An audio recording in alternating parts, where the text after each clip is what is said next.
આવી છે એટલે આ વખતે વચનો ઘણા બધા આપવામાં આવ્યા અને સાથે પીઆર સ્ટ્રેટેજી પણ અલગ જ પ્રકારની જોવા મળી.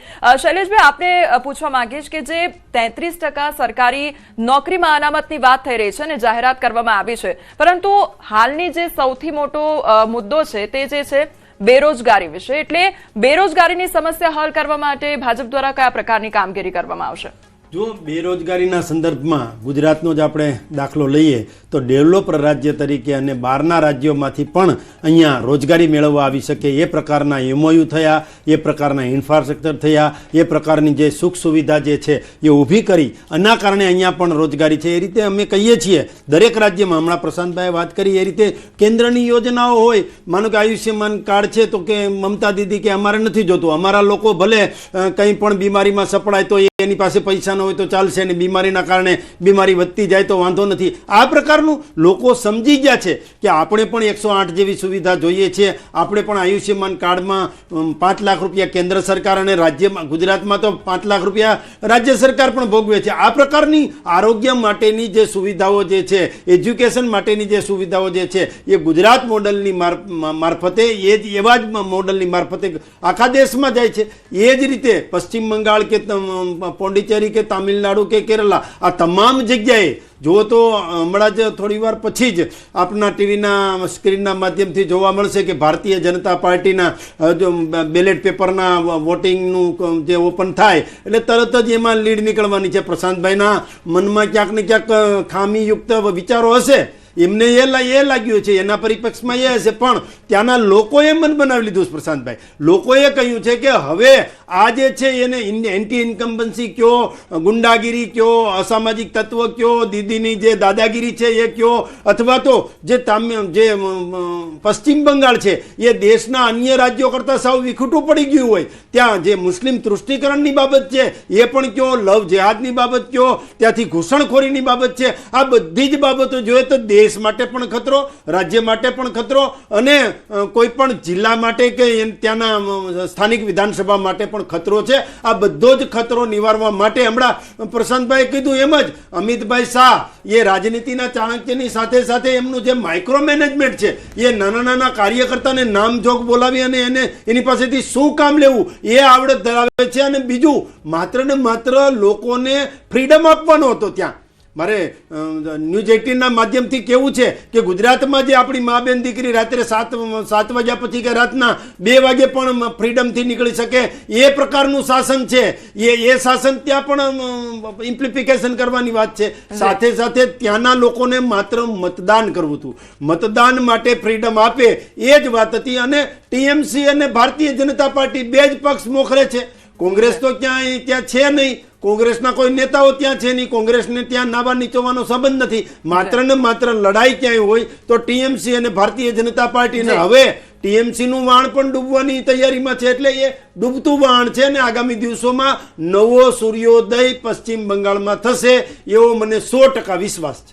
એટલે નૌકા કોની તરે છે એ તો આવનારા સમયમાં જ ખબર પડશે શૈલેષભાઈ. પરંતુ પિનલભાઈ, આપની પાસે આ માંગીશ કે જેમ શૈલેષભાઈએ કીધું કે ગ્રાઉન્ડ લેવલ પર ક્યાંક તૂટફૂટનો ખતરો જોવા મળી રહ્યો છે અને જે ત્યાં આગળ ઉમેદવારો હોવા જોઈએ તે જ ત્યાં આગળ નથી, અને બે પાર્ટીની વાત કરી લીધી હતી કે ટીએમસી અને ભાજપ વચ્ચે જે કાંટાની ટક્કર છે. આ સિવાય વચનો વિશે પણ વાત થઈ રહી છે, ત્યારે એ પણ વાત કરવી છે કે જે 15,000 રૂપિયા ખેડૂતોને સહાય આપવાની વાત છે, 2,000 રૂપિયા મહિલાઓને ભથ્થું આપવાની વાત છે, તો આ બંને યોજનાઓ માટે ફંડિંગ કેવી રીતે થશે તેને લઈને સવાલ છે. પરંતુ એ પહેલા સૌથી મોટું અપડેટ એ પણ મળી રહ્યું છે કે જ્યાં મમતા સુવેન્દુની ભવાનીપુર બેઠક પર અહીંયા ટક્કર જોવા મળી રહી છે, તો પશ્ચિમ બંગાળમાં ખરાખરીનો જંગ જોવા મળી રહ્યો છે અને કાંટાની ટક્કર જોવા મળી રહી છે. ત્યારે મમતા અને સુવેન્દુની ભવાનીપુર બેઠક પર કાંટાની ટક્કર જોવા મળી રહી છે.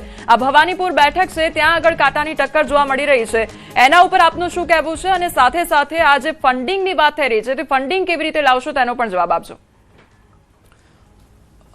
જુઓ, જે રીતે ચૂંટણીના પરિણામોની શરૂઆત થાય અને તેની સાથે સાથે જોવા જઈએ તો આ વખતની 5 રાજ્યોની જે ચૂંટણી છે એની અંદર કોંગ્રેસ પાર્ટી 5 રાજ્યોની અંદર ચૂંટણીની અંદર અમે તો પ્રેમ અને મોહબ્બતની વાત લઈને આગળ નીકળ્યા છે. અમે ક્યાંય અમે નફરતની વાતો કે નફરતની સાથે જોડાયેલા તત્વોથી દૂર રહીને અમે આ પાર્ટી 5 રાજ્યોની અંદર ચૂંટણીમાં જોવા જઈએ તો અસમની અંદર પણ ચૂંટણીની વાત કરીએ તો એ અસમ જેવા રાજ્યની અંદર પણ કોંગ્રેસ પાર્ટીની જ્યારે કેમ્પેનિંગ કરતી હોય, એના મેનિફેસ્ટોને વાત લઈને નીકળતી હોય, તો ત્યાંનો માહોલ પણ મીડિયાના માધ્યમોથી પણ જાહેર થયો છે કે કેવી રીતનો માહોલ રહેતો હોય છે. બાકીના રાજ્યોની વાત કરવા જઈએ તો બાકીના રાજ્યોની અંદર પણ અમને 4 રાજ્યની અંદર અમારા અલાયન્સની સાથે અમને ખૂબ સારી સફળતા મળી છે અને ખૂબ સારા અમે ત્યાંના તમામ નાગરિકોની જે કાંઈ પણ એમની સમસ્યાઓ અને એમના જે આગામી 5 વર્ષના વિઝનની જે વાતો હતી એ વાતોને લઈને અમે નીકળ્યા હતા અને એની અંદર ખૂબ સારી સફળતા મળી છે. હા, હું ખોટી વાતો કરવા નહીં માંગુ. પશ્ચિમ બંગાળની અંદર પણ અમે આ વખતે અમારો એજન્ડા બદલ્યો, અમે અમારી થિયરી બદલી, અમે આ વખતે પણ એ રાજ્યની અંદર પણ અમે અમારી વાત લઈને નીકળ્યા. અમારા ત્યાંના સ્થાનિક નેતાઓ જે એની માંગણીઓ હતી અને ત્યાંની સ્થાનિક જનતાઓને જે કંઈ પણ પરિવર્તનની જરૂરિયાત હતી તો એની સાથે પણ અમે ચૂંટણીની અંદર આગળ વધ્યા છે. આ બધી તમામ પાસાઓની અંદર અમારા યુથ કોંગ્રેસ અને NSUI જેવા જે યુવા આગેવાનોને આગળ કરવાની વાત હતી તે તમામ યુવા આગેવાનો પણ જ્યારે ફિલ્ડ ઉપર જ્યારે ગામડાઓની અંદર ફર્યા, ગામડાની અંદર પ્રચાર કર્યો, ત્યારે પણ જે જન સમર્થન મળ્યું એ જન સમર્થનના આધારે કહીએ છીએ અમે 5 રાજ્યોની અંદર કોંગ્રેસ પાર્ટી ખૂબ સફળતાથી આગળ વધી રહી છે અને 4 રાજ્યોની અંદર પણ અમે સરકાર બનાવવા જઈ રહ્યા છે અને પશ્ચિમ બંગાળની અંદર અમે ખૂબ સારું પ્રદર્શન કરીને ખૂબ આગળ વધી રહ્યા છે. જે પિનલભાઈ, અહીંયા કોંગ્રેસ પાયો નાખી શકશે કે કેમ તેને લઈને સવાલ ઉદ્ભવી રહ્યો છે અને આપ એવો દાવો કરી રહ્યા છો કે જે 5 રાજ્યો છે તેમાં કોંગ્રેસ સરકાર બનાવશે, સૌથી મોટો પ્રશ્ન છે. પ્રશાંતભાઈ, આપની પાસે આ માંગીશ કે અત્યારે આપણે સૌથી મોટું અપડેટ એ લીધું હતું કે ભવાનીપુર બેઠક પર કાંટાની ટક્કર જોવા મળી રહી છે. એટલે આ જે કાંટાની ટક્કર છે તે શું સૂચવે છે અને ત્યાંના મહત્વના મુખ્ય મુદ્દાઓ કયા રહ્યા છે આ વખતના? ગઈ વખતની ચૂંટણીમાં પણ જ્યારે શુભેન્દુ અધિકારી મમતા દીદી સામે લડ્યા અને જીત્યા હતા અને મમતા દીદી એમની સીટ ઉપરથી હારી ગયા હતા, પછી એમને ભવાનીપુર આવવું પડ્યું હતું. એમ અહીંયા પણ અને શુભેન્દુ અધિકારી ઠામ લઈ લીધી કે મમતા જ્યાંથી લડે ત્યાં એમની સામેથી લડવું. હવે આ ટક્કર 100% ટક્કર એનું કારણ 2-3 છે. એક, મેં કીધું એમ કે મમતા દીદી પોતે મુખ્યમંત્રી તરીકે આટલા વર્ષોથી ચાલતા આવતા હોય, એમની એક વ્યક્તિગત એન્ટી ઇન્કમ્બન્સી એમના વિસ્તારની સામે શુભેન્દુ અધિકારી સ્થાનિક છે. તમે જોયું તો અમિત શાહને જેટલી વાર પ્રશ્ન પૂછવામાં આવ્યો ત્યારે એમણે ચહેરો શુભેન્દુ અધિકારીને ભલે નામ ના આપ્યું હોય પણ બંગાળી હશે, બંગાળમાં ભણેલા હશે, અહીંના સ્થાનિક હશે એવા મુખ્યમંત્રી તરીકે ચહેરો. અને ભારતીય જનતા પાર્ટી પાસે બંગાળમાં ઘણા સમયથી ચહેરાનો જે અભાવ હતો એ શુભેન્દુ અધિકારીને 2021માં લાયા પછી ક્યાંક એ ચહેરાને એટલી રીતે આગળ કર્યો અને પોતે સ્થાનિક, એમનું નામ બહુ સારું બીજી બધી રીતે. એક તો પોતે હિન્દુત્વનું નામ વટાઈ ખાય શુભેન્દુ અધિકારી, ત્યાંના સ્થાનિક છે, વત્તા મોદી સાહેબના એટલે કેમ કે બધી વસ્તુને લઈ અને આખા બંગાળમાં એટલો બધો એમનો પ્રવાસ કરી લીધો છે. એક વસ્તુને લઈને તમે એમના જૂના વિડીયો જોયા હોય 2021થી 26 વચ્ચેના વિપક્ષના નેતા તરીકેના, તો એક મુદ્દો જે છેલ્લા 20 વર્ષથી વિપક્ષ તરીકે મુદ્દા ઉછાળી નહોતું શકતું એ શુભેન્દુ અધિકારી ઉછાળી શક્યા છે. કારણ એ પછી ક્યાંક મેં કીધું ભ્રષ્ટાચારનો, અભિષેક બેનર્જીનો મુદ્દો હોય, પેલા રેપનો મુદ્દો હોય, કે આ વખતે SIRને લઈને મમતા દીદી જે સુપ્રીમ કોર્ટમાં બેસી ગયા પછી જે આખો માહોલ સર્જાયો, આ બધી વસ્તુ એટલે કાંટાકી ટક્કર ડેફિનેટલી. અને બની શકે મમતા દીદી હારે પણ ખરી શુભેન્દુ અધિકારીની સામે, કારણ કે ત્યાં મેં કીધું એમ ગઈ વખતે બી હરાયા હતા એમણે. એટલે એ બહુ જ કાંટાકી ટક્કરો છે, એટલા માટે એમણે સીટ બદલવી પડે છે. આ વખતે પણ 1-2 જગ્યાએ અમે પોલમાં એવું સાંભળ્યું હતું કે કદાચ ગઢ હાલા સિંહ ગેલા એમ કદાચ મમતા દીદી જીતે અને પોતે હારી જાય એમની સીટ. ગઈ વખત આવું જ થયું હતું કે પોતે 213 સીટ લઈ આવ્યા પણ મમતા દીદી હાર્યા, પછી એમણે બાય ઇલેક્શનમાં નંદીગ્રામથી એટલે બીજી સીટ ઉપરથી લડી અને પાછું જીતવું પડ્યું હતું. એમ અત્યારે જુઓ ટક્કર સારી આપી રહ્યા છે અને પોલ આપણી સામે જે આવી રહ્યા છે કે બહુ જ, જો આસામમાં સિંગલ પોઈન્ટ BJP આગળ વધી રહ્યું છે, કેરલામાં LDF અને UDF બંને એકદમ લગોલગ ચાલી રહ્યું છે. હવે ત્યાં કહેવું ખૂબ અઘરું છે. પોંડિચેરી પહેલેથી એઝ એક્સપેક્ટેડ કે NDAની સરકાર અને ત્યાં N રંગાસ્વામી CM જે છે કેન્દ્ર શાસિત પુડુચેરી બન્યા પછીનું વધારે સારું એમનું શાસન ઉભરીને બહાર આવી રહ્યું છે.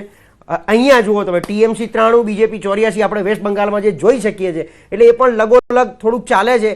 શરૂઆતમાં મને લાગે છે બેલેટ પેપર આપણી સામે આવી રહ્યા છે, EVMની ગણતરી 9 વાગ્યા પછી થાય તો એ પછી આપણને વધારે ને વધારે રૂઝાન ખ્યાલ આવે.